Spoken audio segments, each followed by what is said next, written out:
Hola, buen día. ¿Me escuchan? Muy perfecto y claro, José Antonio. ¿Cómo estás? Buenas tardes en Colombia. Perfecto, todo bien. Byron, ¿nos escuchas? Sí, perfecto. Buenas tardes. ¿Cómo les va? ¿Cómo han estado? Bien. Todo bien.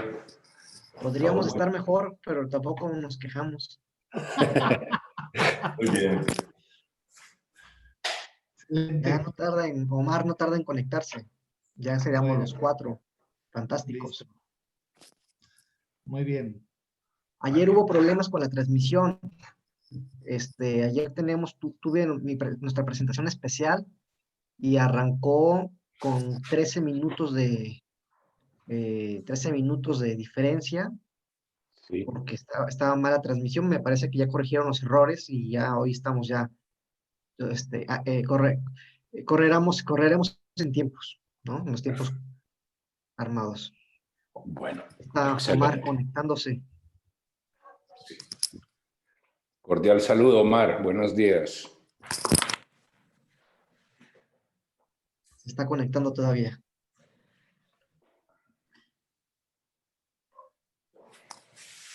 ¿Cómo recibiste la noticia de que va a ser en Medellín, Juan Antonio? Medellín va a ser el encuentro REGOP del año entrante, sí, señor. Pero ¿por qué en Confirmadísimo. agosto? Lo que no entiendo, ¿por qué en agosto? Es a finales de agosto porque habitualmente a principios de septiembre comienza el semestre y se copan los salones de clase, no habría disponibilidad de salones. Ahora, esto puede moverse. Estamos, pues, falta ver. Byron, que pertenece al alto comando central y que están manejando, pues, los hilos de todo Rego, él sabrá mejor que yo si van a disponer otra cosa en contrario, ¿no? No sé. Omar, buenos días, bienvenido.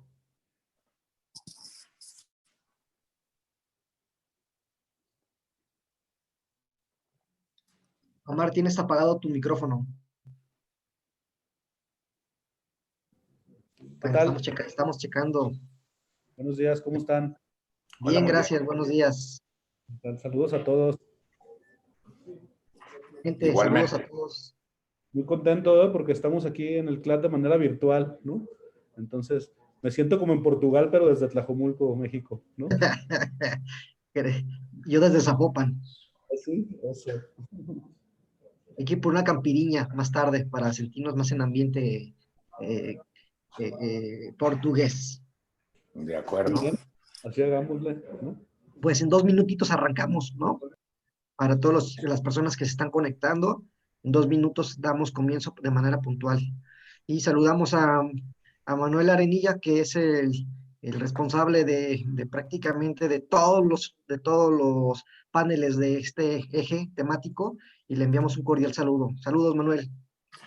Saludos a todos vosotros, ¿qué tal? ¿Cómo estáis? Bien, bien, muchas gracias.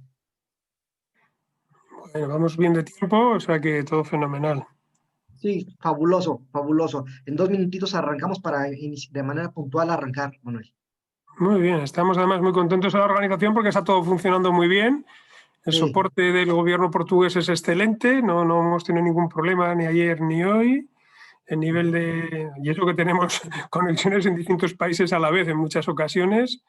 La señal es buena y la participación realmente también interesante. Estamos muy satisfechos en cómo está funcionando el Congreso este año. Oye, Manuel, y que sirva como un anuncio que 2 de los participantes en este panel van a ser nuestros anfitriones el próximo año, ¿no? Aquí Sí, sí, sí. tanto Juan Antonio como Byron, colombianos, por allá nos tendrán que recibir, ¿no? Estaremos en Medellín y bueno, en principio, debido a las causas de la pandemia, este año repetimos en principio los mismos coordinadores de áreas, con lo cual estaremos también en Colombia, en Medellín, el año que viene y bueno, también ojalá, lógicamente, la pandemia se remita o desaparezca, ojalá, y la idea que se tiene por parte de la organización del CLAD es mantener las dos cosas, presencialidad y virtualidad. Esa es la idea que se tiene. La virtualidad, ha habido una conexión aproximadamente, de participación de unas 1000 personas en el Congreso de inscripción, que ha estado francamente bien, es lo que está funcionando.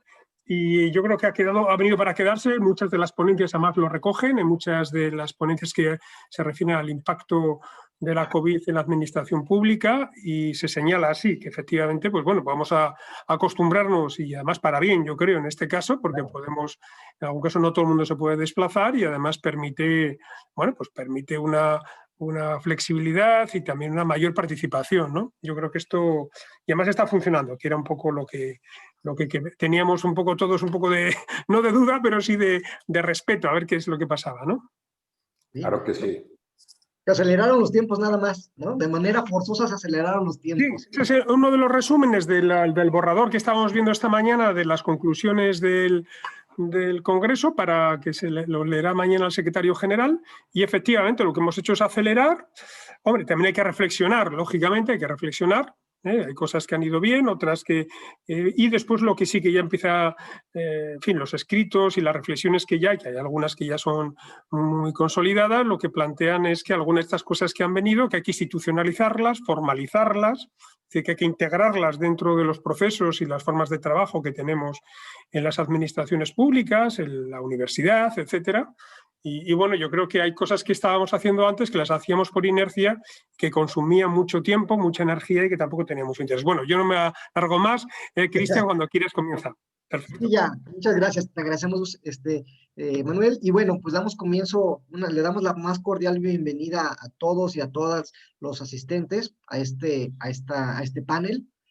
Comentar que, bueno, el tema del COVID-19 en este año ha puesto en evidencia para muchos la crisis del modelo de gestión pública que se tiene, ha puesto en evidencia los sistemas de salud, el sistema sanitario, ha puesto en evidencia el sistema económico-financiero. Comentar que no en todos los estados-nación ha sido de manera igual, la respuesta ha sido distinta. América Latina tuvo más tiempo, por ejemplo, que Europa para prepararse, llegó con más tiempo de retraso el COVID-19. Sin embargo, en América Latina, el tema de COVID-19 llega en un momento de una crisis sanitaria ya con unas décadas de un desmantelamiento del sistema sanitario, llega con mercados, con economías con poco crecimiento, y sobre todo, y muy particular de América Latina, llega con un mercado laboral, ¿no? Con una alta tendencia a la flexibilidad, ¿no? Y también a la informalidad laboral. Entonces, esta situación, pues, nos permite buscar y conocer algunas respuestas que se han llevado desde los gobiernos locales, gobiernos subnacionales, ya sea de fracaso o de éxito, para saber qué se está haciendo bien, y cómo se está haciendo en algunas latitudes, particularmente de América Latina, porque a final de cuentas el epicentro de la pandemia se encuentra en América Latina, ¿no? Entonces, sin más preámbulo, les doy la más cordial bienvenida a nuestros participantes, no sin antes platicar o comentar cuál va a ser la dinámica. Cada uno de los participantes tendrá hasta 20 minutos en su primera intervención para que pueda desarrollar su tema, ¿no? Y al final daremos un espacio de 3 minutos de conclusión para cada uno de ellos. El tiempo restante, que esperemos que sean 15 minutos, será de preguntas y respuestas, las cuales los participantes las pueden enviar por chat, le llegarán a un servidor, las expondré y entraremos a manera de diálogo, ¿no? Entonces, sin más preámbulo, le doy el uso de la voz a Omar Cervantes. Omar Cervantes, quiero presentarlo de manera rápida. Es un joven político con formación académica, tiene estudios de licenciatura en Derecho por la Universidad de Guadalajara, tiene un sinnúmero de diplomados en Gobierno y Administración Pública, Políticas Públicas por distintas universidades, y actualmente es estudiante de la maestría en Administración Pública por el Instituto Nacional de Administración Pública. Tiene como funcionario público una larga trayectoria, particularmente en los temas de gobernanza y de participación ciudadana, y actualmente es el secretario general del municipio de Tlajomulco de Zúñiga, uno de los más importantes del área metropolitana de Guadalajara. Sin más preámbulo, Omar, saludos y bienvenido, adelante.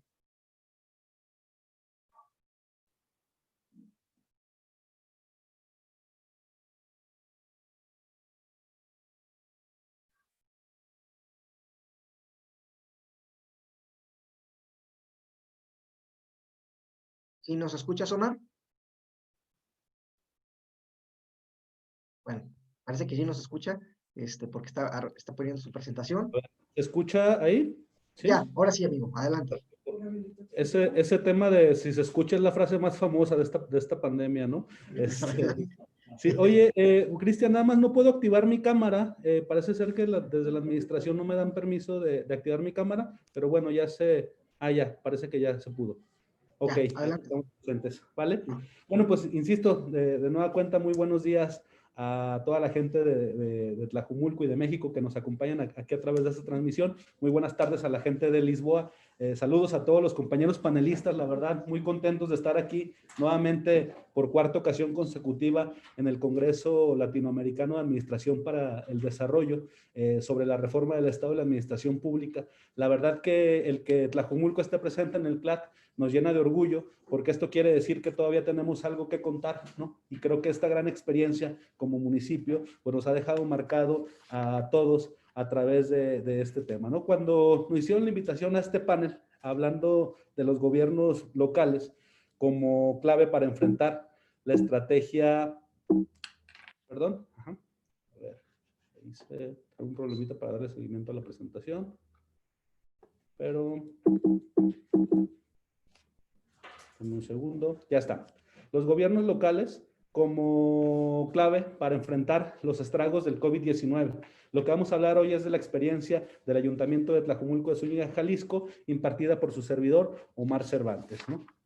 Panoramas en el caso Tlajumulco. Bueno, Tlajumulco es un municipio que se encuentra al occidente de México, a un costado de la ciudad de Guadalajara, Jalisco, que es de todo el mundo conocida, pero Tlajumulco es uno de los lugares que alberga el mayor desarrollo habitacional que tiene esta región del país, ¿no? Que contamos con 750,000 habitantes aproximadamente, esto dicho por nuestra área de censos y estadísticas, en el cual el COVID nos ha atacado de la siguiente manera. Al día de hoy hemos tenido 5,567 casos confirmados, 919 casos sospechosos, hemos tenido lamentablemente 224 defunciones, tenemos una tasa de 742 casos por cada 100,000 habitantes y tenemos casos activos hasta el día de hoy en 40 localidades de nuestro municipio. Esta es nuestra curva de cómo se ha venido desarrollando el COVID en los últimos meses, sabiendo que, bueno, en Tlajumulco no hemos tenido una curva, sino hemos tenido un comportamiento estable, porque así diseñamos la estrategia para que este problema nunca se saliera de control en nuestro municipio, atacándolo de distintas maneras, ¿no? ¿Qué nos planteamos en Tlajumulco? Bueno, nos planteamos limitar la propagación del virus de una manera territorial. Es decir, reducir el número de defunciones y los efectos sociales y económicos y desfavorables de una pandemia a través de medidas anticipadas, accidentes, acciones estratégicas y prestación de servicios que se impartan a la población. Es decir, atacar esta pandemia desde muchos puntos de vista, pero principalmente de manera territorial. No podemos hablar de una estrategia generalizada sin pensar en todas las localidades o barrios que se presentan en nuestro municipio.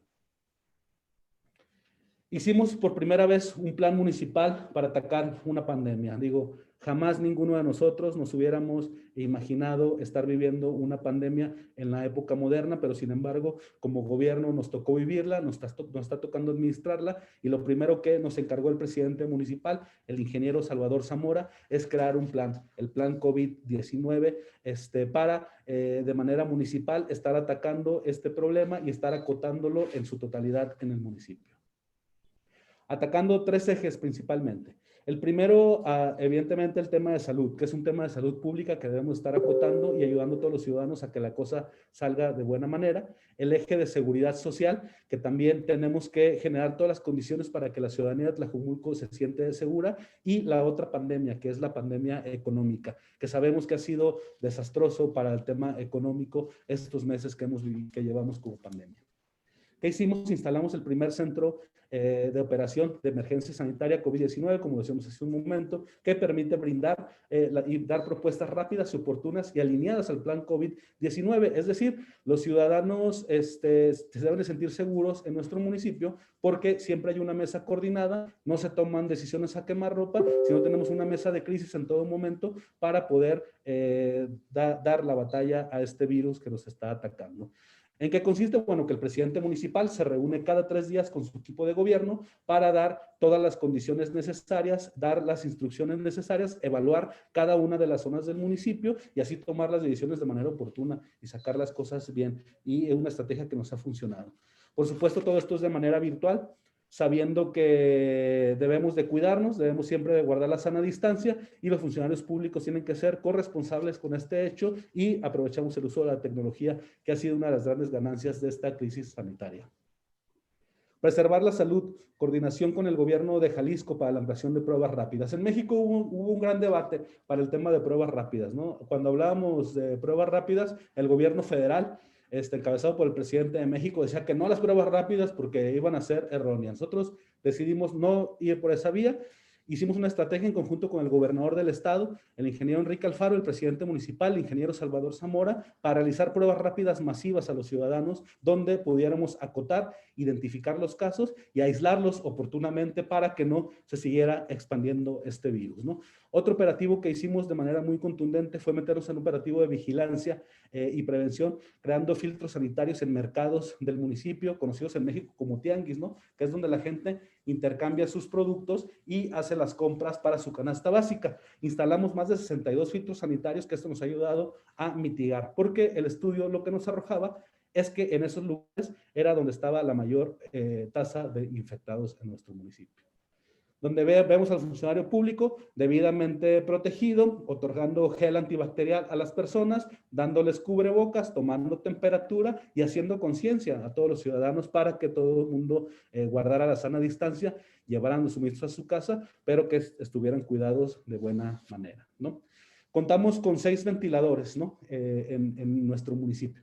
Estos ventiladores que han sido de vital importancia para salvaguardar las personas que se ponen en situación grave por este virus, ¿no? ¿Qué pasó en Tlajomulco? Bueno, en México el tema de salud pública no tiene que ver directamente con el municipio, pero sin embargo en Tlajomulco los funcionarios públicos nos hicimos responsables para este tema. ¿Qué fue lo que pasó? Donamos entre todos un porcentaje de nuestro sueldo que oscila entre el 6%, el 10% de nuestro salario de todos los funcionarios públicos, donde lo aportamos para adquirir 6 ventiladores y en caso de que algún habitante de Tlajomulco o de la ciudad requiera un ventilador, puede acceder a Tlajomulco y aquí lo vamos a atender. Y esto fue hecho en un asunto de total solidaridad de nuestros funcionarios públicos encabezados por nuestro presidente municipal, el ingeniero Salvador Zamora. ¿Qué hacemos en Tlajomulco? Blindamos todos los edificios públicos. En todos los edificios públicos siempre se entrega gel antibacterial, se toma la temperatura, se entregan cubrebocas, hay tapetes sanitizantes, ¿no? Y está el contribuyente debidamente resguardado para que los espacios públicos sean espacios seguros. Asimismo, el personal médico constantemente estamos sanitizando todos sus equipos en todo momento para darle seguridad a estas personas que son los héroes de esta pandemia, que son los que están dando la batalla para salvaguardar la integridad de los habitantes del municipio. ¿Qué hicimos también? Conservar la seguridad social. Actualizamos todos los días los casos de COVID que hay en el municipio. Damos continuidad a todos los servicios públicos. Fue una instrucción precisa del presidente municipal. Ningún servicio público se tiene que dejar de prestar a causa de esta pandemia. Como sabemos, en todos los gobiernos hemos tenido que reducir un poco el personal por el tema de que mucha gente o tiene alguna enfermedad crónica o tiene más de 60 años, ¿no? o presenta algún signo de vulnerabilidad. Se tuvo que ir a descansar a su casa, donde le seguimos pagando su salario, pero a la par con los funcionarios que nos quedamos aquí, nos pusimos a trabajar el doble para jamás dejar de prestar ningún servicio público y además garantizar el abasto de agua potable, que bueno, como la gente está en su casa, se tiene que dar un doble esfuerzo en esta área para que la gente jamás se quede sin agua potable en Tlajomulco.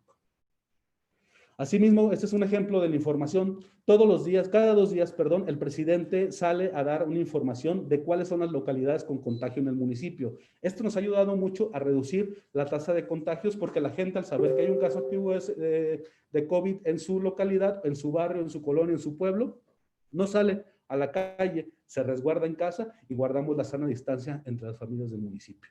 Asimismo, siempre se están sanitizando todas las paradas de autobuses o las paradas de autobuses del municipio para que la gente no tenga ningún tipo de contagio ni ningún tipo de riesgo.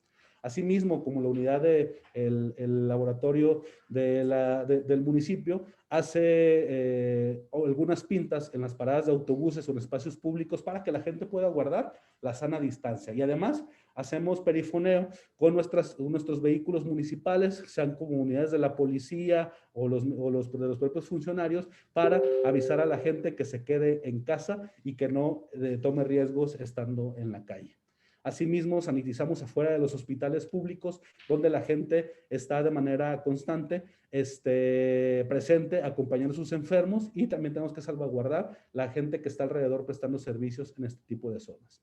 ¿Qué hicimos también en este tema de la otra crisis que hay, la crisis económica? Decidimos impulsarla e implementarla en todo momento, con algunos ejes o estratégicos bastante importantes, como son los polos de desarrollo y atracción de inversión privada al municipio. Tlajomulco, por sus características, es un municipio con una gran oportunidad en la zona metropolitana de Guadalajara, donde puede ser punta de lanza para el desarrollo económico de la ciudad. Estamos abriendo la inversión para que todo inversionista que quiera venir a invertir a Tlajomulco es bienvenido, y además tenemos la gran fama de tener un buen municipio, un municipio ordenado, seguro, donde la gente puede actuar y puede invertir de manera segura. Metimos en tema de economía social, metimos temas de activación de bolsa de empleo, temas de desarrollo de economías locales, de desarrollo de potencial turístico, es decir, que no se frene la economía en el municipio. También fue una instrucción que nos dio nuestro presidente municipal. Entregamos más de 20,000 despensas, aportando 2 millones de pesos a este plan emergente, que son algo así como $100,000, lo que nos gastamos en despensas como municipio para frenar esta crisis alimentaria que se estaba gestando a partir de este golpe tan duro que tuvimos en la economía en todo el mundo, y por supuesto Tlajomulco no es la excepción. Nos metimos a entregar despensas mano a mano con las personas para que la gente no tuviera una crisis alimentaria y tuviera seguridad alimentaria para todas sus familias.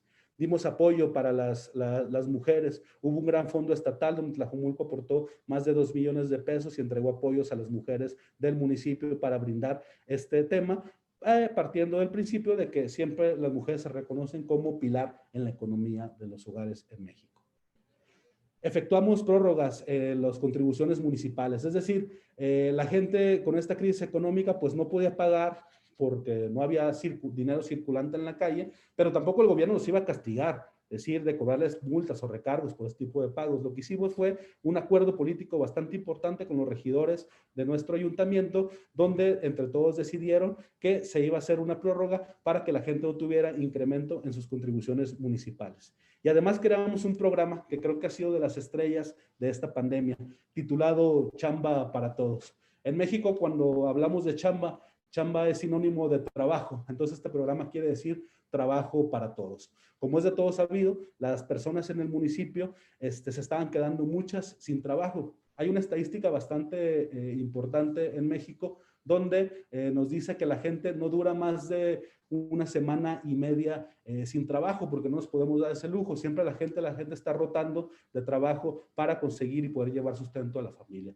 ¿Qué hizo el Tlajomulco? Entrar en esa semana y media para que no hubiera la peor crisis que pueda haber en una sociedad, que es la crisis alimentaria. Nos metimos a diseñar este trabajo que se llama Chamba para Todos y consiste de la siguiente manera. Si la gente no encontraba trabajo, podría tener trabajo a través de este programa, de una manera muy sencilla, juntando 4 elementos que son fundamentales en la vida de cada municipio o cada municipalidad de este mundo. Por un lado, está el gobierno que quiere acceder a entregar un programa social de buena manera. Por otro lado, están los ciudadanos que están ávidos de tener algún tipo de empleo o algún tipo de trabajo para adquirir los productos básicos para su situación alimentaria. Por otro lado, está el comercio que está gravemente afectado, llamándose el comercio como tienditas de barrio o grupos o supermercados en las colonias o en los pueblos de Tlajomulco, que tienen una gran crisis, ¿no? Estos pueblos han tenido una crisis, pero por otro lado está el tema de la crisis del espacio público, que todos nos tenemos que hacer cargo de ellos. ¿Qué diseñamos con este programa? Que esta gente pudiese trabajar rescatando el espacio público de Tlajomulco, que rescatamos el espacio público de Tlajomulco durante 5 horas y les entregamos una moneda que se llama Tlajovale. Este Tlajovale equivale a es un tlajovale, que es como este que ven en pantalla ahorita, equivale más o menos a 100, no más o menos, equivale a 100 pesos mexicanos, 6 dólares, 5 dólares estadounidenses, ¿no? Donde cada una de estas personas puede trabajar 5 horas, le entregamos 5 tlajovales y estos tlajovales los puede cambiar en la tienda de su localidad, activando la economía, pero a la vez rescató su espacio público. ¿Qué estamos haciendo? El primer asunto de un programa social que tiene que ver con economía circular, donde los ciudadanos pueden acceder a un programa social retribuyéndole a su municipio, a sus vecinos, pero además activando la economía en cada una de sus colonias. Y eso es fundamental y es romper los paradigmas de todos los programas sociales que existen en el mundo. No más dádivas en el mundo. Lo que tenemos que evaluar es ver cómo somos corresponsables para poder salir adelante juntos, que esta pandemia son los grandes ejemplos que nos han dejado. Los datos duros del programa. Brinda una ocupación temporal remunerada a 3,000 personas. 3,000 ciudadanos de Tlajomulco pueden acceder a este programa. Reciben un apoyo de 5 tlajovales, equivalente a 500 pesos, 25 dólares aproximadamente, por 5 horas de trabajo. Pero para que se den una idea, en México el salario mínimo es de 123 dólares. 123 pesos, perdón. 6 dólares al día aproximadamente. Aquí estamos dando prácticamente 400% más, incrementamos. Es decir, en Tlajomulco el salario en este programa social está por encima de salarios del primer mundo y en eso estamos brindando. Que se haga justicia social, trabajo bien remunerado, pero además que sea trabajo para todos, chamba para todos. Garantiza el consumo de comercios locales que ofertan productos esenciales e incentivos para la reactivación económica. Es decir, no damos solamente una despensa al ciudadano, sino el ciudadano sabe qué necesita y puede adquirir productos de la canasta básica en la tienda de su localidad.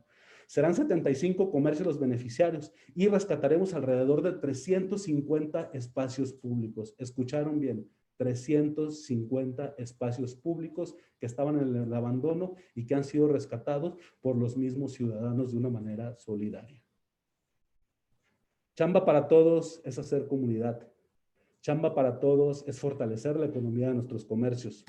Chamba para todos es unir los esfuerzos del gobierno municipal, del comercio establecido, pero sobre todo de los ciudadanos alrededor de un ente, que es el espacio público. Rescatando el espacio público, que es el espacio de todos, y retribuyendo algo como sociedad, que la sociedad nos está ayudando en una crisis de estas dimensiones. Chamba para todos es estar enamorados del espacio público, es limpiar las calles, es limpiar y romper los paradigmas que se han estipulado a través de los programas sociales. Las conclusiones que yo quiero dar en este tema. La pandemia ha hecho que los gobiernos municipales tengan que abordar la complejidad de la realidad desde la innovación y las tecnologías de la información. Es decir, esta pandemia adelantó muchos procesos que a lo mejor íbamos a tardar hasta años en darlos, ¿no? Adelantó procesos tecnológicos, como es el ejemplo del Día del CLAT, que es de manera virtual, ¿no? Pero también obligó a los gobiernos a ser más eficaces y más eficientes en su manera de actuar, innovando en todo momento. El gobierno tiene que prestar siempre el servicio en la normalidad o ante una contingencia. Es decir, nunca se deben de dejar de prestar los servicios aunque estemos en contingencias. Y es una de las grandes lecciones que hemos tenido en esta pandemia. Es un hecho replantear una distribución del personal en las áreas prioritarias al servicio público. Es decir, otro ejemplo que nos deja esta pandemia es que el funcionario público debe estar preparado para hacer muchas actividades y de manera distinta en cualquier ocasión para que la cosa vaya fluyendo para todos. El gobierno por sí mismo no es suficiente para abordar toda la complejidad de una pandemia. Necesitamos mecanismos de gobernanza para construir diferentes enfoques para abordar el problema. No solo hay que sancionar, sino dialogar y sobre todo hacer programas de co-construcción de metodologías para resolver problemas públicos. Es decir, lo podemos hacer juntos. Las crisis sociales, humanitarias, las tenemos que hacer siempre juntos. En Tlajomulco tenemos un gran dicho que acuñamos desde la Guerra de Reforma, que fue en México. Con los ciudadanos todo, sin los ciudadanos nada. Muchas gracias a todas y a todos los que nos están viendo a través de esta transmisión. Les enviamos un cordial saludo de parte del presidente municipal, el alcalde, el ingeniero Salvador Zamora Zamora. Gracias a todos los panelistas. Gracias, Cristian, por moderar. Y aquí estamos listos para escuchar a nuestros compañeros y en las siguientes rondas esperando si hay algún tipo de pregunta o algún tipo de respuesta que podamos dar desde esta trinchera. Gracias. Muchas gracias, maestro Omar, por su aportación y por el respeto a los tiempos. Habrá otros minutitos para poder concluir.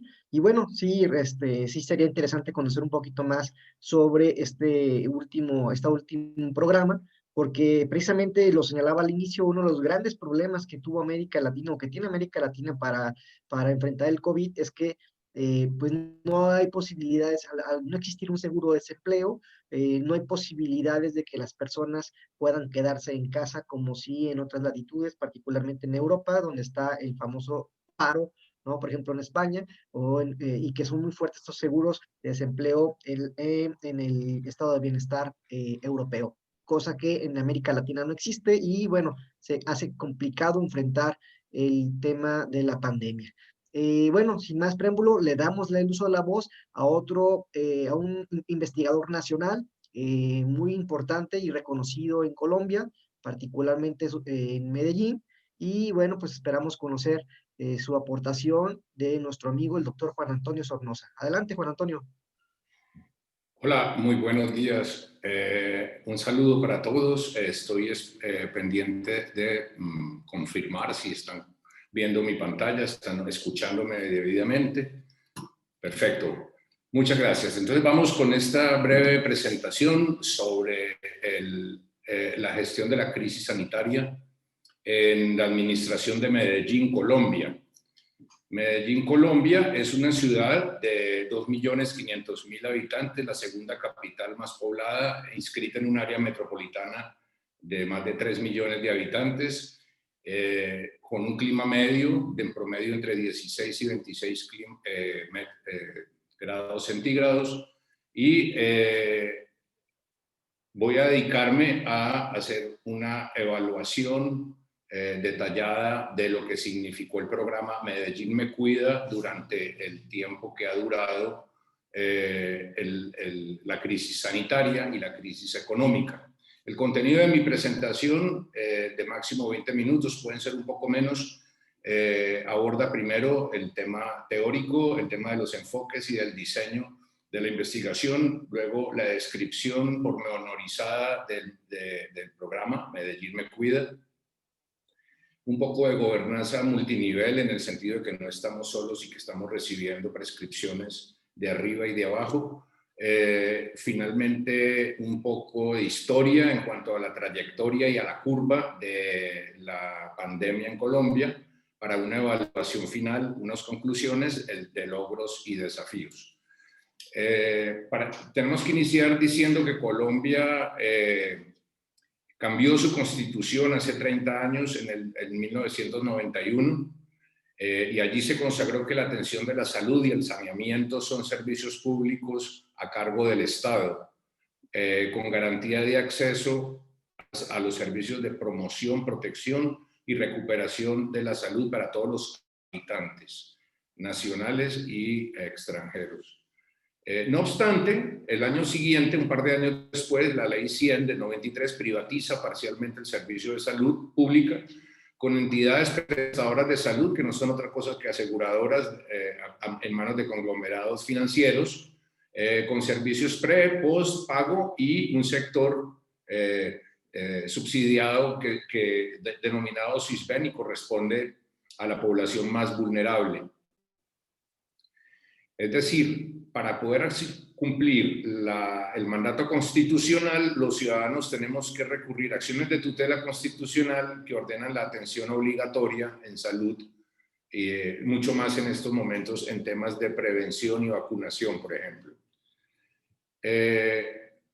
Eso demuestra, según el autor André Noel Roth, una crisis profunda que muestra el fracaso de la nueva gestión pública y la utilización de los medios de la empresa privada en la gerencia pública. La crisis sanitaria mundial ha demostrado que las autoridades no han podido responder, que los gobiernos no han tomado las medidas, han tenido que recurrir a regresar un poco en el tiempo y a tomar medidas de hace 500 años como los confinamientos forzosos. En cuanto a la denominación de Medellín Me Cuida, hay una posición crítica desde Nancy Fraser en El Capital y los Cuidados, en la cual menciona que hace falta superar el rapaz sometimiento de la reproducción a la producción del capitalismo financiero sin sacrificar la emancipación ni la protección social. Se exige entonces reinventar la distinción entre producción y reproducción y reimaginar el orden de género, que es su punto más sensible.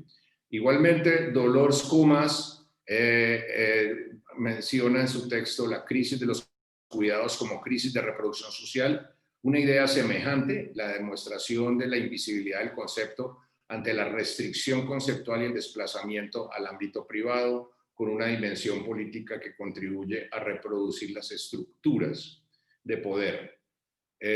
Pasamos rápidamente al análisis multinivel. En el día 11 de marzo, la Organización Mundial de la Salud de las Naciones Unidas declara la pandemia a nivel mundial. Si bien en Europa Occidental especialmente ya se habían ordenado las cuarentenas, especialmente en Italia y en España, consideramos que a nivel latinoamericano esta orden de confinamiento fue un poco precipitada, pues solamente pasaron pocos días entre la declaración de pandemia, los primeros casos en Colombia, y el día 19 de marzo que inicia, por lo menos en el territorio nacional, la pandemia. Posteriormente, tenemos las indicaciones del Banco Interamericano de Desarrollo. Aquí me parece importante mencionar que el Banco Interamericano en el mes de abril sacó unas directrices que fueron muy bien aprovechadas por nosotros, los académicos, para organizar nuestros cursos de políticas públicas y demostrar esta relación multinivel que tienen los distintos gobiernos. Entre las medidas que recomendó frente a la crisis sanitaria, el Banco Interamericano de Desarrollo se cuentan el control de las altas tasas de infección a partir del confinamiento estricto ante la incapacidad de los estados de suministrar los servicios de salud que ya estaban privatizados en la mayor parte del mundo. La transición al libre movimiento supuso etapas y todos lo recordamos, por allá en el mes de abril y mayo empezaron a dar como algunas libertades para poder atender a distintos tipos de población. Mientras tanto, y la idea era aumentar la respuesta a la capacidad del sistema sanitario. Y ante la crisis económica, el Banco Interamericano también recomendó o prescribió, obviamente que esto era con carácter vinculante a aquellos estados a los cuales le giraba créditos externos en cuanto a los objetivos de instrumento de política disponibles. El Banco Interamericano ofrece un menú de opciones en estos meses de abril a las naciones clientas, llamémoslo así, entre ellos la protección a los hogares más afectados por la crisis, la decisión sobre qué tipo de personas, hogares y herramientas proteger prioritariamente. En este sentido, determina que en aquellas naciones como Colombia, en donde las economías tienen mucha informalidad, la transferencia universal se realice mediante algo que se llamó en Colombia se llama el ingreso solidario, que es una transferencia mínima de alrededor de unos $30 para cada uno de los hogares y por un tiempo limitado. En países con mayor capacidad fiscal habría la posibilidad de transferencias universales sostenibles por un plazo limitado, por supuesto. Pero también con la claridad de que había que apoyar a la población más vulnerable. Además de las transferencias, unas moratorias temporales del impuesto al valor agregado, al impuesto a las ventas, a la canasta básica, básicamente, a los medicamentos y a los equipos médicos. Igualmente, prórrogas en los pagos de electricidad, gas, agua, y prohibición de corte a los servicios públicos domiciliarios. Finalmente, el seguro de desempleo se constituye como otra herramienta para proteger el ingreso en los hogares, en particular para los trabajadores del sector formal. También se debate la renta básica, que en los países con estado de bienestar pues no tiene ninguna duda de ser acogida. Sin embargo, acá hubo una oposición muy seria, tanto de los gremios económicos como de los partidos en el poder. No se logró tramitar en el Congreso entonces esta opción de la renta básica. Quiero pasar entonces ahora a la experiencia de Medellín frente a la pandemia, que fue reconocida en su momento por la Organización Panamericana de la Salud. A pesar de que el gobierno de Colombia tuvo decisiones erráticas en el sentido que estaba, digamos, aprendiendo a conducir un tipo de crisis como todas las naciones, absolutamente ninguna otra lo había tenido con experiencia previa. Digamos que los mandatarios de las entidades territoriales marcaron la pauta y hoy se manifiesta en sus niveles de popularidad muy superiores a los del jefe de Estado, mientras que los alcaldes de las ciudades capitales de Colombia rondan un 70-75% de favorabilidad. Por el lado del presidente de la República están cayendo en unos niveles imposibles de 25% de favorabilidad, lo cual demuestra que el liderazgo se ha erigido en las regiones en estos 9 meses recientes.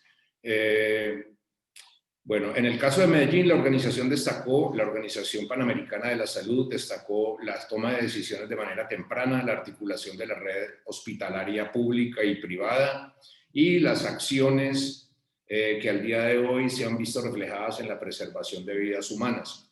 Sin embargo, hay que destacar que si bien en los primeros 4 meses hubo unas cifras ejemplarizantes a nivel de la ciudad de Medellín, después del mes de agosto, estas cifras se han disparado y regiones como el Valle del Cauca, de la cual nos hablará mi colega el doctor Otálvaro a continuación, evidentemente fueron superando esos niveles y hoy en día duplica la cantidad de contagios que se encuentran en esta región de Cali y del Valle del Cauca.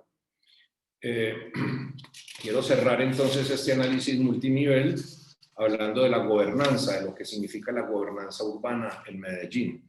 Y en ese sentido me parece importante hablar de una circunstancia muy especial, y es que la ciudad de Medellín ha tenido una tradición de fomento a la salud pública. Ha habido la creación de una primera facultad de salud pública, una facultad nacional de salud pública en los años 60, una figura protagónica que fue el médico Héctor Abad Gómez, asesinado en la década de los 80, pero que dejó una cultura en la ciudad, digamos, muy proclive a preocuparse por la salud pública, por la sanidad pública, tanto a nivel de instituciones oficiales como de la ciudadanía en general. En ese sentido, la gobernanza urbana en Medellín ha funcionado divinamente. El manejo de la pandemia se ha hecho de manera coordinada entre los actores públicos, los privados, e incluso, a pesar de que en otros lugares no ha funcionado tanto, con el gobierno nacional, en el sentido que ha sido, digamos, el trato ha sido respetuoso y igual hay que decirlo, interesado, porque hay unas inversiones que requieren del capital nacional como un tramo grande e importante del metro de la ciudad de Medellín, del cual se desembolsa la nación un 75%. Entonces, en ese sentido, con mucha prudencia, la administración municipal ha mantenido un trato cordial con el presidente de Colombia, situación diferente a la de otras regiones como en la costa Caribe o en Bogotá, particularmente en Bogotá, que las relaciones han sido bastante tirantes. Bueno, quiero hacer como un recorrido rápido. Yo no me voy a demorar los 20 minutos, creo, voy a ser más breve, para que todos los espectadores puedan observar de qué manera fue aumentando. El 6 de marzo se confirma un primer caso de COVID en Colombia de una paciente que llega en avión desde Italia. El mes siguiente se reportan ya 2.000 contagios, 55 fallecidos, 123 recuperados a nivel de todo el país, de toda la nación. El 8 de mayo esta cifra se quintuplica a 10.000 contagios. El 8 de junio hay 40.000, se multiplica por 4 en un mes, y 1.308 fallecidos. Un mes después, en julio, se reportan 133.000, de nuevo se triplica la cifra anterior de contagios y se cuadruplica la de fallecidos por 4.714. En este mes de junio, hay que decirlo, aconteció un hecho insólito, y es que el gobierno de Iván Duque autorizó un día sin IVA que promovió que la gente acudiera y se aglomerara en las grandes superficies para hacer compras más económicas, especialmente de electrodomésticos, y en aquellas tiendas grandes pues que habían particularmente financiado la campaña del partido en el gobierno. Eso disparó los contagios, ya lo veremos más adelante. El 9 de agosto se triplica la cifra a 387.000 casos con 12.000 fallecidos. El 9 de septiembre, ya una vez concluida la cuarentena, el confinamiento, se reporta el doble de los casos que había en el mes anterior, 686. Se disparan los fallecidos a 22.000 personas. Y en el 9 de octubre los contagios llegan a 894.000, que superan ya en el mes de noviembre el 1.038.082 contagiados y 32 fallecidos. Esta cifra sigue en crecimiento y la situación es realmente preocupante en este momento.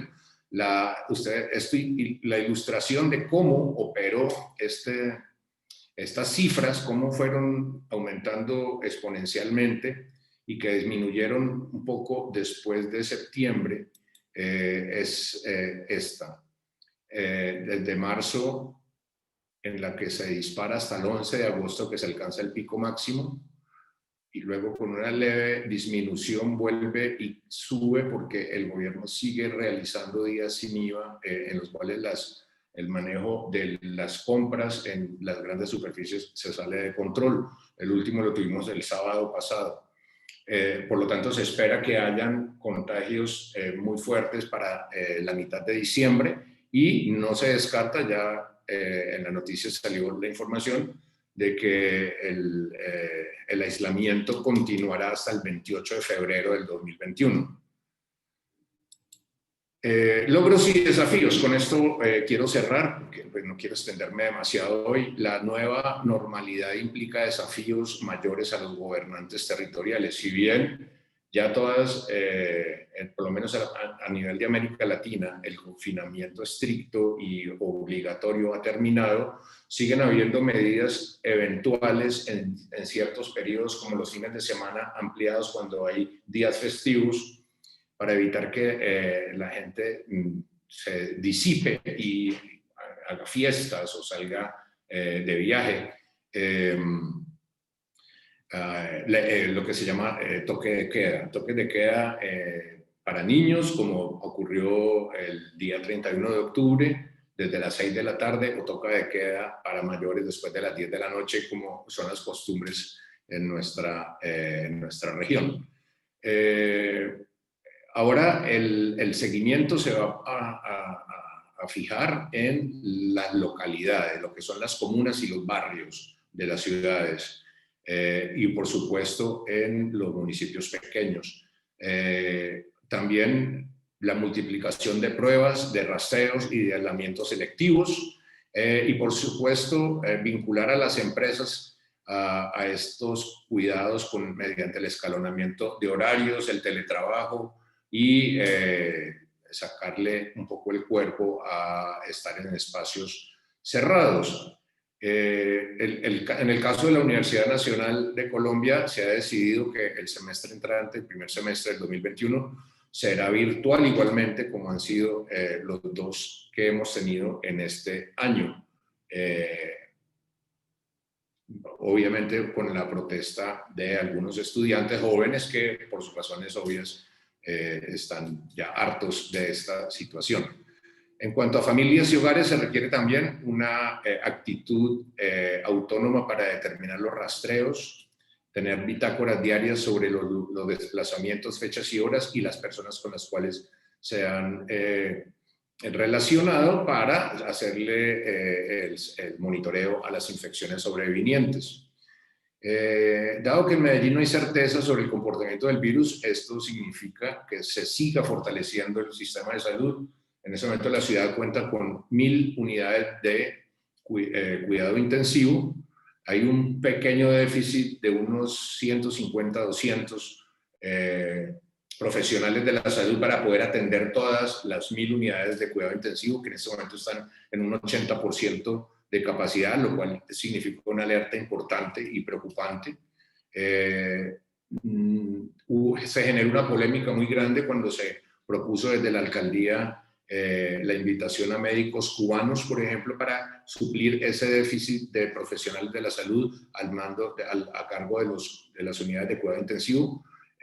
Una oposición muy férrea que hay en la ciudad de parte de los partidos de derecha más fuertes, se opuso sistemáticamente. Finalmente el tema quedó ahí. Llegará un momento en que si se disparan de nuevo las cifras que demandan las unidades de cuidado intensivo, será necesario revisar medidas semejantes. Por lo pronto, en la medida que bajan, se permite, digamos, disponer que estas unidades sean trasladadas a lugares de la región, del departamento que se llama Antioquia.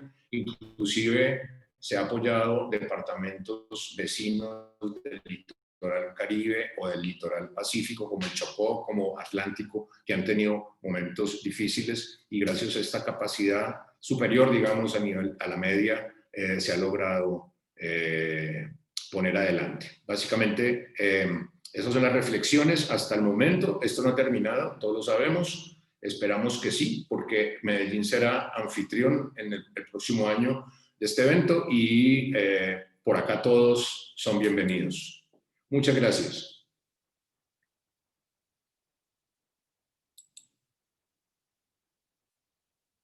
Muchas gracias a ti, Juan Antonio, un excelente análisis y bueno, interesantes tus proyecciones futuras respecto de las implicaciones que tendría el COVID. Y déjame decirte que cuando nos estabas haciendo una explicación de lo acontecido, bueno, pareciera que estuvieras aquí en México platicándonos lo que está sucediendo aquí, ¿no? Lo que nos dice cómo en América Latina prácticamente nos parecemos tanto, tenemos tantas similitudes, ¿no? Que hasta en los mismos problemas públicos padecemos de la misma situación, ¿no? Así es, Cristian, muy semejantes. Sí. Muchas gracias. No, pues muchas gracias a ti y regresamos en un momento más para hacer unas breves conclusiones, Claro. pero no obstante le pasamos en este momento el uso de la voz a otro gran investigador nacional que tiene Colombia, particularmente desde la Universidad del Valle, al cual le mandamos desde México un fuerte abrazo, mi querido aquí en México, Byron, y bueno, pues le damos el uso de la voz para que nos comparta su experiencia. Adelante, Byron. Gracias, gracias profesor, maestro Cristian. Buenas tardes para todos y para todas.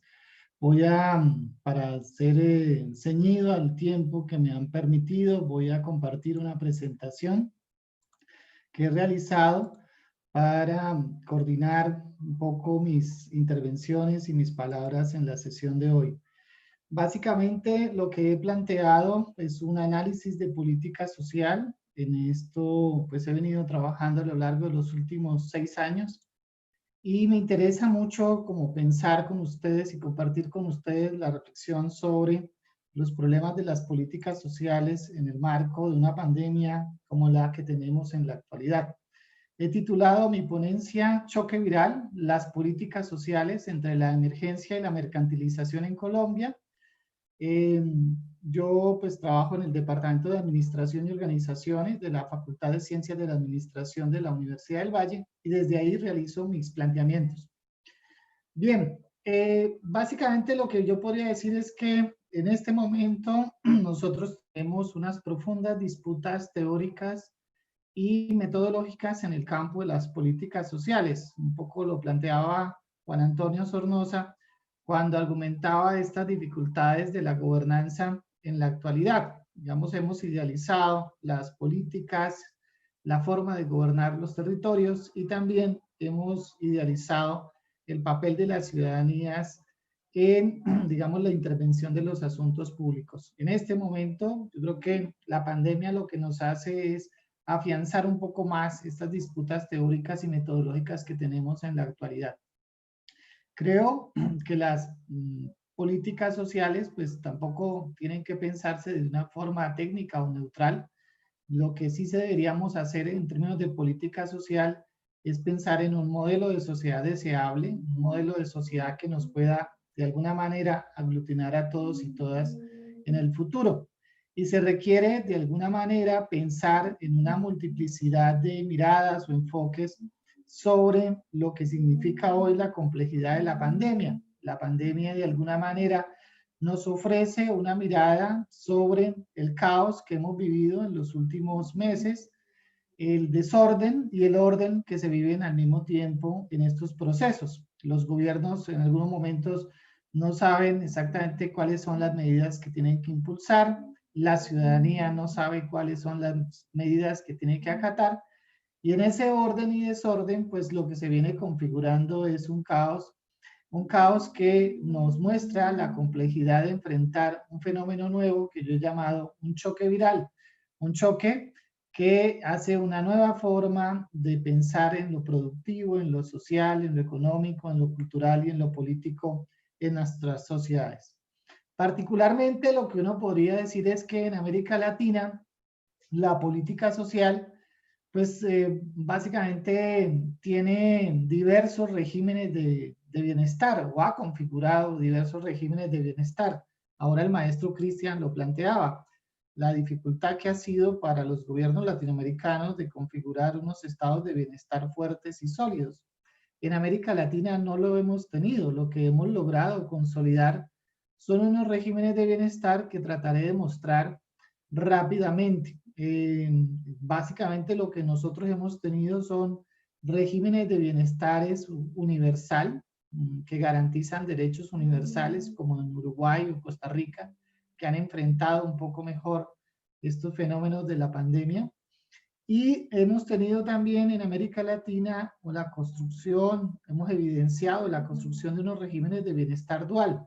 En ellos, por ejemplo, México, Colombia y Chile, pues han venido avanzando en una idea de que tanto en lo público como en lo privado se va constituyendo la política social. Hemos construido pilares contributivos en donde los trabajadores entregan recursos para poder ser atendidos por los sistemas de seguridad social en salud, y pilares no contributivos en donde el Estado es el que es el garante de esa seguridad social en salud. Es un sistema profundamente inequitativo, ya lo hemos visto en nuestros territorios, en donde, por ejemplo, el pilar asistencial, que es el pilar no contributivo, pues tiene muchas dificultades para garantizar un derecho fundamental, como es el derecho fundamental a la salud de los colombianos en particular.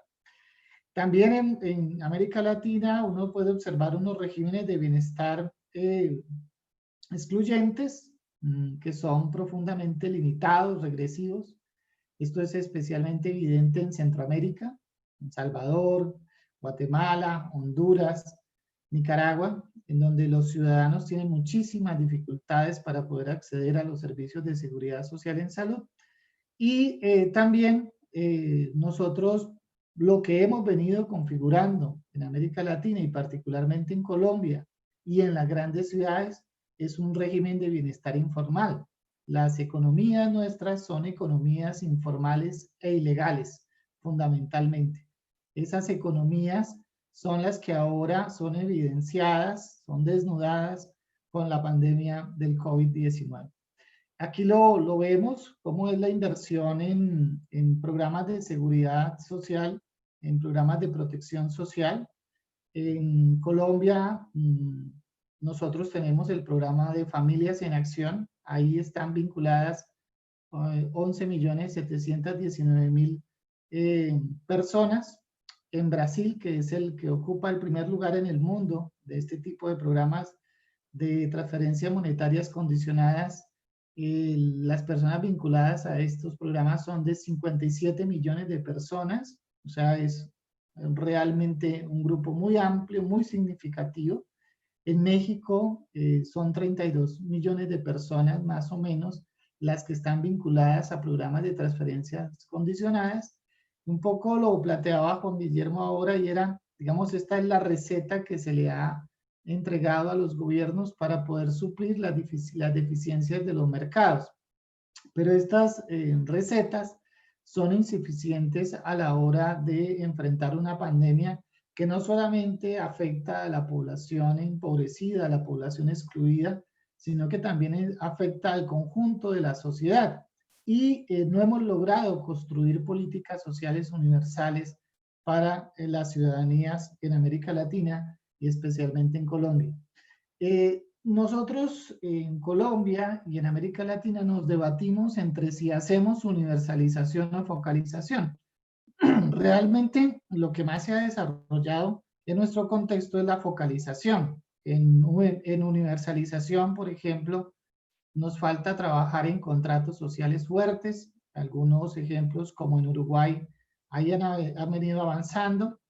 Yo creo que se necesita trabajar en los principios de justicia social y solidaridad para pensar estos problemas de la universalización. Nosotros en América Latina y particularmente en Colombia abandonamos las políticas universales.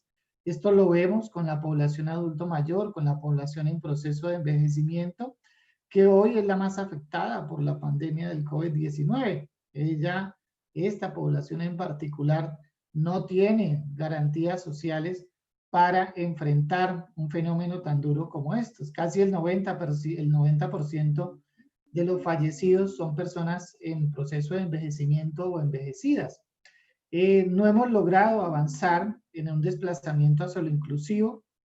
Nuestro panelista del gobierno de Tlajomulco lo planteaba con el programa Chamba para Todos, pero creo que nos falta avanzar mucho más hacia lógicas de inclusión económica, social y productiva. Y creo que también nos ha faltado avanzar en la igualdad de oportunidades y además en la igualdad de posiciones, sobre todo y especialmente con las mujeres y con los sectores que de alguna manera han sido excluidos del desarrollo, como las comunidades negras o las comunidades indígenas en nuestros territorios. Y un elemento que sí ha sido fundamental es la continuidad de las políticas. Los gobiernos, tanto locales como regionales como nacionales, pues básicamente lo que han hecho es interrumpir las políticas y no darle continuidad a estos procesos. Lo que uno podría plantear, así como a manera de grandes rasgos, es la reflexión sobre lo siguiente, y es que aquí lo que ha ido es avanzando en la focalización. Y Juan Antonio lo planteaba muy bien en el sentido de que la que se le ofrece a la gente o a las comunidades o a los pueblos es focalización de gasto, programas más focalizados para enfrentar la pandemia, restricciones por parte del Estado para enfrentar, digamos, con mayores énfasis, temas tan importantes como el desempleo, la seguridad alimentaria. Lo que ha ido pasando es una mercantilización y privatización de la política y una fragmentación comunitaria y de los lazos sociales que es tan urgente en la actualidad. Lo que uno puede observar es fundamentalmente el avance de la informalidad en nuestros territorios, un conjunto de soluciones para la supervivencia por parte de los ciudadanos, la idea de que abundan los trabajos serviles y los trabajos con pocas tradiciones laborales, y la informalidad lo que hace es básicamente, de alguna manera, expandir otras formas de mercado y otras formas de economía en nuestros territorios. La informalidad, pues lo que nos está mostrando es que los ciudadanos no han logrado superar hoy los problemas de inseguridad económica y social. Hoy los ciudadanos se enfrentan no solamente a una pandemia, sino que se enfrentan al abandono del Estado y a la falta o ausencia de ingresos para sostener sus familias. Las dificultades también para incorporarse al mercado laboral formal por parte especialmente de las mujeres y los jóvenes. Y en Colombia hay una palabra que es muy importante, que es el rebusque.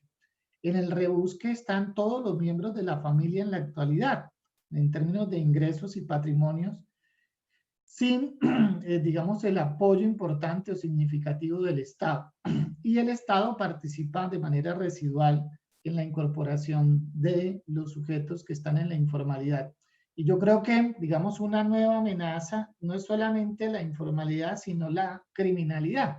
Y lo que hoy aparece con la pandemia es que la criminalidad no disminuyó. Antes aumentaron las economías ilegales, el tráfico de drogas, digamos, el tráfico de especies en extinción, el contrabando de mercancías, el aumento clandestino de personas y el lavado de dinero generado por actividades ilícitas. Creo que esto es un asunto fundamental también para el entendimiento de los problemas económicos y sociales que tenemos hoy en las ciudades. Aquí lo vemos, cómo ha sido, digamos, la situación económica en las 13 grandes ciudades colombianas en junio y en términos de junio de 2019 y junio de 2020, la situación en términos de informalidad no ha cambiado mucho. Y también lo podríamos ver aquí en términos de qué rangos salariales se le ofrecen a la gente. Realmente los rangos salariales son hasta un salario mínimo los que tienen, digamos, mayor peso, y los rangos salariales de 2 o más salarios mínimos son los que tienen menos peso en la actualidad.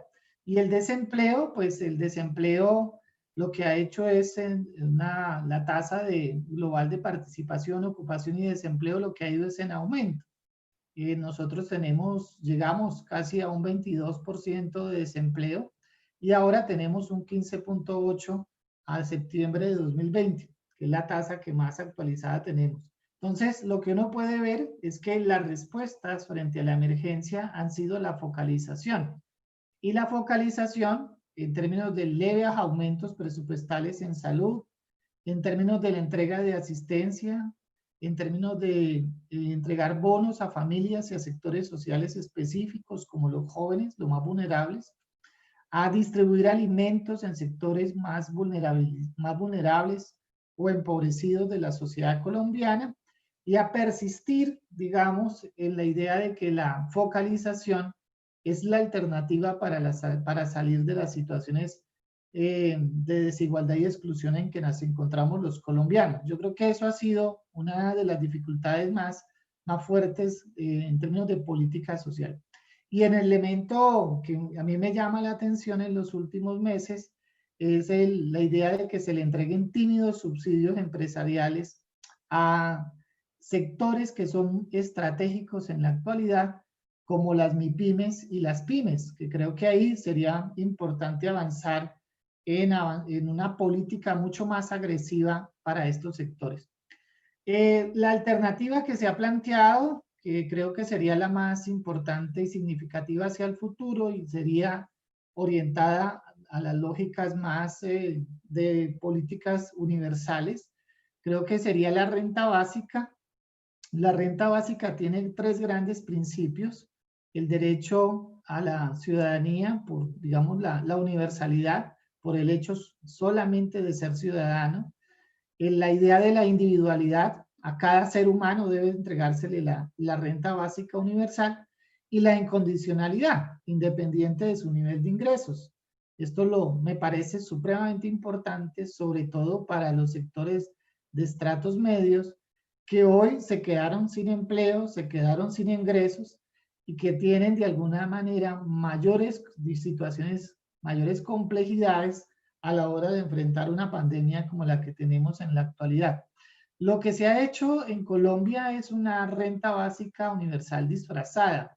un poco lo planteaba Juan Antonio, en términos de lo que en Colombia se han hecho son la profundización de medidas focalizadas como familias en acción, jóvenes en acción, ingreso solidario, que es lo que se le ha entregado a las familias. En Cali, particularmente, la región donde yo vivo, son a 78.000 familias, cuando nosotros somos una ciudad de casi 2,5 millones de habitantes, y lo que se le entrega a cada familia son 180.000 pesos, que es una cifra muy baja para poder enfrentar los problemas del desempleo, de la inseguridad alimentaria, de las injusticias sociales y estructurales que vivimos los colombianos. Entonces, lo que de alguna manera ha hecho el Estado implementar algunos ingresos para que la persona siga o continúe en la informalidad, en el desempleo o en las lógicas que ahora se nos venden como las ideas del emprendedurismo como alternativa frente a la pandemia que estamos viviendo. Lo que se requiere entonces es pensar en cómo preservar la vida ante emergencias sanitarias y sociales como las que tenemos en la actualidad. Voy un poco más adelante y ya con esto cierro, y creo que hay varios desafíos tanto para la administración pública como para las políticas sociales en el futuro. En términos de la administración pública, lo que uno puede observar es la gran ausencia de estudios y marcos teóricos propios para construir políticas sociales universales y no solamente políticas de receta o políticas focalizadas como las que tenemos en la actualidad. Yo creo que lo que nos está mostrando la pandemia a la administración pública es que no está concibiendo la desigualdad y la exclusión social como un elemento central en la agenda de la administración. Lo que la administración no está viendo es que las sociedades son cada vez más conflictivas, cada vez más imperfectas y cada vez más injustas. Eso es un elemento central en nuestro análisis. Y en la administración pública todavía persisten prácticas discriminatorias que impiden el acceso a servicios públicos. Un poco lo planteaba nuestro colega Contlajomulco, y es que la administración pública tiene que generar políticas de inclusión mucho más agresivas, mucho más avanzadas de las que tiene en la actualidad. Por ejemplo, el tema de desarrollos tecnológicos de la administración para el pago de servicios, para la oferta de bienes y servicios complementarios a los que el mercado no le entrega. Y en contextos como los nuestros, pues se necesita fortalecer no solamente el desarrollo económico, sino el desarrollo sostenible, el desarrollo local y la descentralización. Aquí, en vez de promover la descentralización aquí en Colombia, lo que hizo este gobierno en el marco de la pandemia fue aumentar la centralización y aumentar el poder del gobierno central en el desarrollo del territorio. Lo que uno puede ver es que el modelo clásico de implementar políticas continúa y la administración pública obviamente pues está en esa situación. En términos de políticas sociales, pues lo que habría que pensar es en lo siguiente: la expansión de estas políticas asistenciales y su evaluación. Yo creo que es necesario hacer políticas asistenciales y de emergencia en un momento, pero no podemos continuar o seguir como si nada hubiera pasado y seguir implementando este tipo de políticas asistenciales, residuales y mercantiles a la ciudadanía.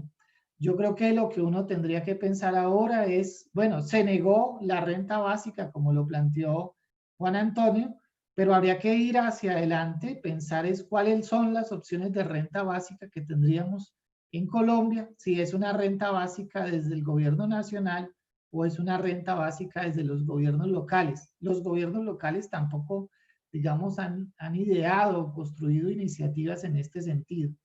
Y lo que uno puede ver es que los sistemas de salud son muy débiles para enfrentar grandes pandemias o grandes desafíos en salud pública como los que estamos teniendo en la actualidad. Habría que trabajar también en el desarrollo sustentable, en el desarrollo sostenible. Esto es prioritario, sobre todo porque lo que está mostrando esta pandemia es que no es solamente un asunto de orden social y económico, es un asunto de orden ambiental y los desafíos del cambio climático están ahí presentes en nuestras agendas. Y un elemento que me parece central, ya para cerrar, es el aumento de las violencias de género, de los feminicidios.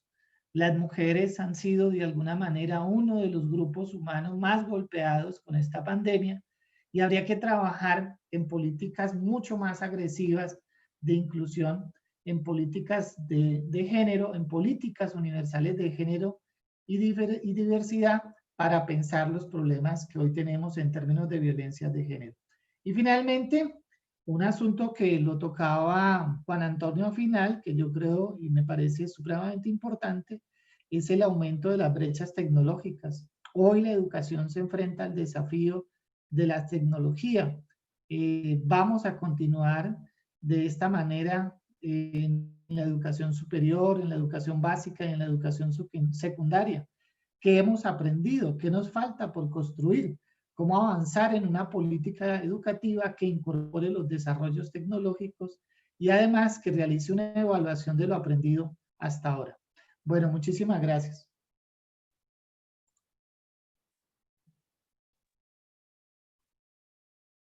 Muchísimas gracias, doctor Byron. La verdad es que me encantó tu presentación, digo, la de todos, ¿no? Pero en particular la tuya me gustó desde el punto de vista, ¿no? ¿Cómo explicas el problema de cómo enfrenta la política social, ¿no? En Colombia, y este es un retrato de América Latina, cómo se enfrenta con la política social en esta entidad el tema de COVID, ¿no? Y cómo temas que parecían del pasado, ¿no? Y temas que incluso ni siquiera se veían cerca de la agenda pública, ¿no? Como el propio seguro de desempleo, la renta básica universal, ¿no? Como el tema de la informalidad laboral, ¿no? Que parecía como que a muchos no les importaba cómo esta pandemia, a partir de esta pandemia, los vuelve a meter en el centro de la agenda pública. Y para todos aquellos que se encuentran en Europa, que nos están viendo y que están en Europa, porque luego son concepciones totalmente distintas, para que se den una idea, en América Latina, prácticamente, estadísticamente no existe el desempleo. No existe el desempleo porque estadísticamente no lo consideran como tal, porque en América Latina las personas no pueden durar mucho tiempo, como lo dijo Omar en su intervención, no pueden durar más de una semana sin empleo, ¿no? Porque no hay ese seguro de desempleo, sino que en América Latina, si en una semana no te empleas, lo primero que haces es, por sobrevivencia, incorporarte al mercado laboral informal. Y es así como las economías latinoamericanas en gran medida tienen el 50% de su población económicamente activa, la tienen en la economía informal, ¿no? Y cuando hablamos de economía informal o de empleo informal, no nos referimos únicamente al comercio informal, nos referimos a todos aquellos trabajadores que no cotizan seguridad social, que es prácticamente 50-50 de la población económicamente activa, que fue la más perjudicada en esta pandemia, porque además de no tener prestaciones sociales, además de no poderse quedar en casa, sus ingresos bajaron en algunos casos hasta el 70%. Entonces, estos temas vuelven a resurgir. Byron, lo hiciste de manera excelente, me gustó mucho. Y bueno, pues tenemos 3 minutitos para concluir sus presentaciones. Entonces, en este mismo orden, empezamos por el maestro Omar. Si nos puede en 3 minutitos dar una conclusión para pasar a preguntas y respuestas. Adelante, maestro Omar. Muchas gracias, doctor. Yo, la verdad, fascinado con las presentaciones de Juan Antonio y de Byron. Digo, hay muchas coincidencias. Pareciese que América Latina es un mismo retrato, como bien lo decía el doctor Cristian Sánchez. Pero bueno, yo quiero hacer algunas precisiones acerca de la presentación y, bueno, la aportación que puede hacer Tlajomulco como municipio, municipalidad, a este tema de la pandemia. Primero, que la pandemia, todo el mundo está diciendo que va a terminar a la llegada de la vacuna, ¿no? Pues a lo mejor puede terminar el tema de la crisis sanitaria, pero el gobierno lo que tiene que volcar es atender la crisis económica, que esa va a ser un asunto sin precedentes y que, como bien lo decía Byron en su intervención, pues tenemos que estar los gobiernos a la altura de las circunstancias, ¿no? Otra de las grandes experiencias que ha dado esta pandemia es que los gobiernos tenemos que ser más creativos, menos cuadrados, es decir, nos tenemos que meter a los temas de innovación para poder estar a la altura de las circunstancias. Ya no se pueden más gobiernos de la misma manera, eso sería impensable y sería una tragedia para América Latina si pensamos en los gobiernos de la misma manera, ¿no?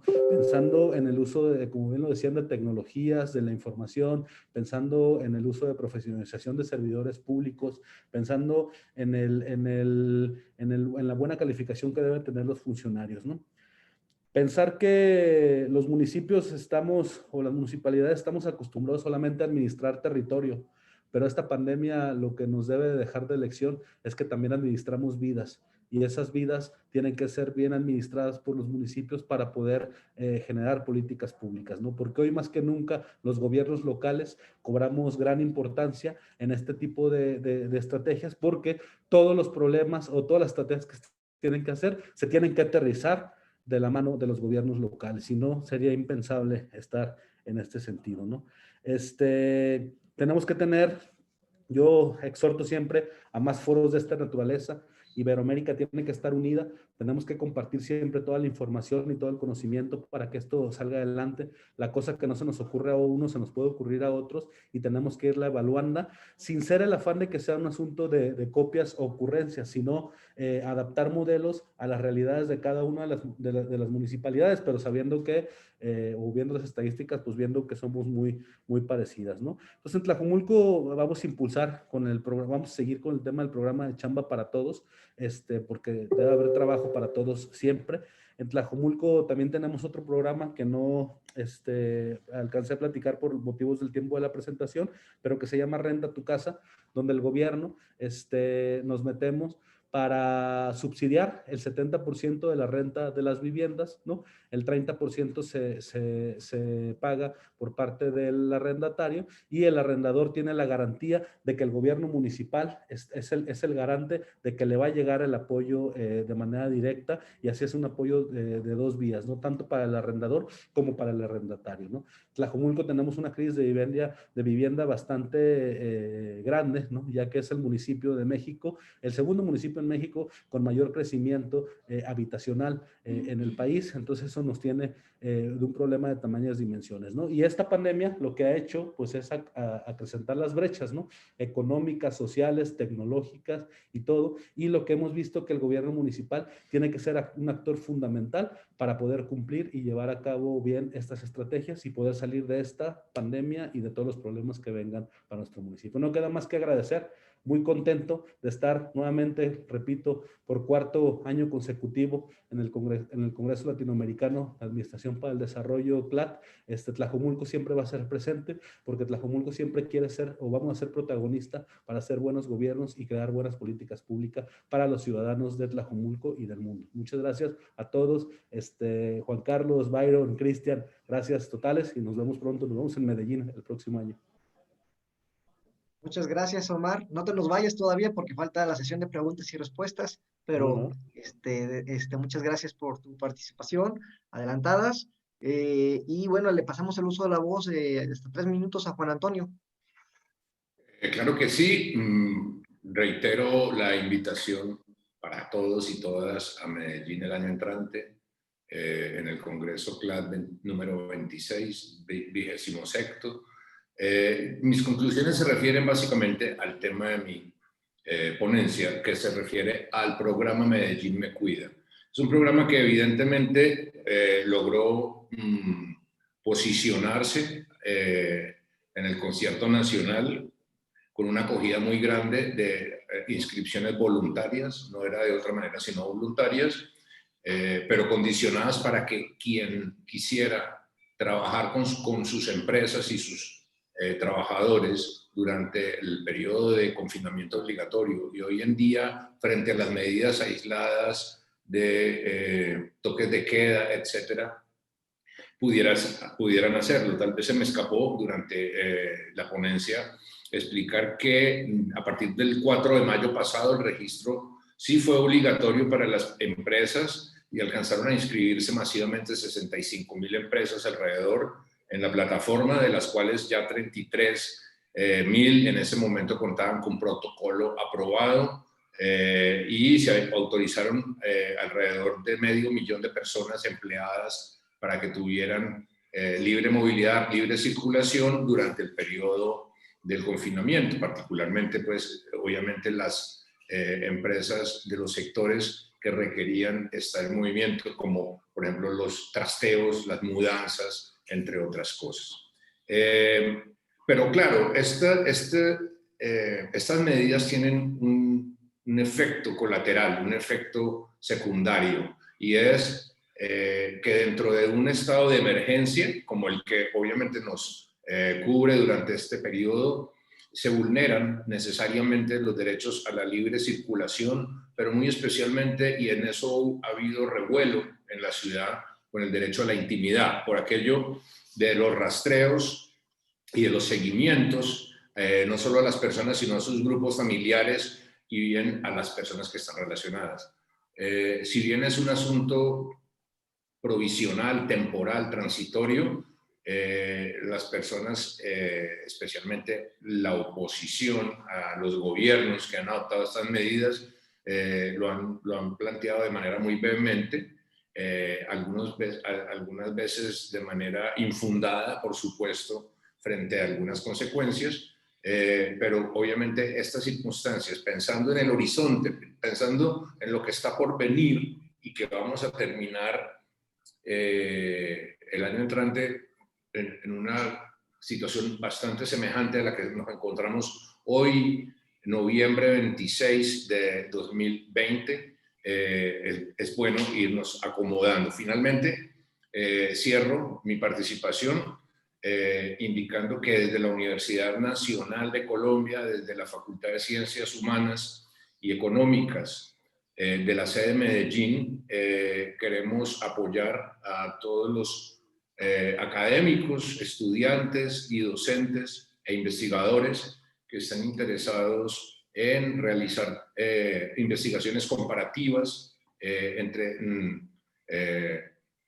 países, regiones y ciudades que encuentren coincidencias. Y para nadie es un secreto que el área metropolitana de Guadalajara, en donde está Tlajomulco, entre otras, y el área metropolitana de Medellín cuentan con semejanzas sorprendentes, no solamente en altitud sobre el nivel del mar, en clima, en número de habitantes, en el carácter de segundas ciudades, en el carácter, digamos, de liderazgos en temas industriales o de servicios, y por lo tanto creo que se pueden tejer unas comunidades académicas bastante fuertes para todos.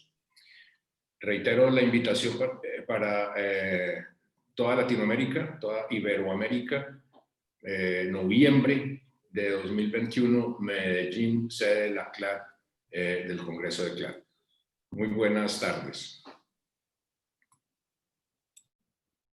Bien. Byron, adelante. Gracias, sí.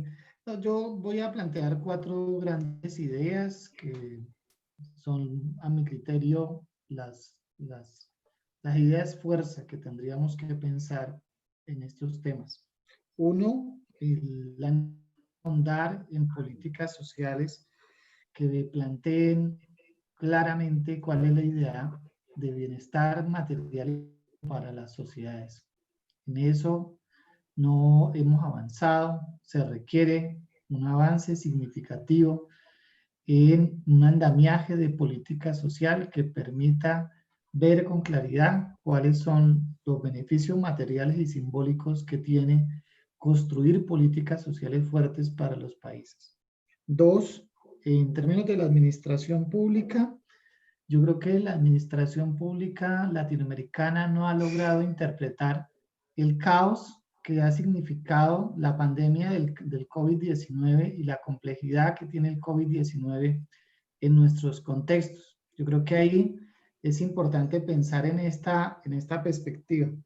Y tercero, yo creo que nos toca trabajar en políticas sociales más universales, políticas que piensen los problemas de la estratificación social, que piensen también los problemas de la exclusión y las desigualdades que vivimos hasta ahora en la actualidad. Yo creo que uno de los problemas que tienen nuestros países es la idea de que todo se tiene que estratificar, que eso ha cobrado muchísima fuerza y se necesita trabajar en esa perspectiva para avanzar hacia el futuro. Y finalmente, obviamente, como lo planteaba Juan Antonio, es necesario trabajar en la evaluación de las medidas tomadas o implementadas o ejecutadas por los gobiernos locales y regionales para tener claridad de qué fue lo que se implementó, cómo se implementó y qué resultados concretos fueron los que se lograron con esas medidas.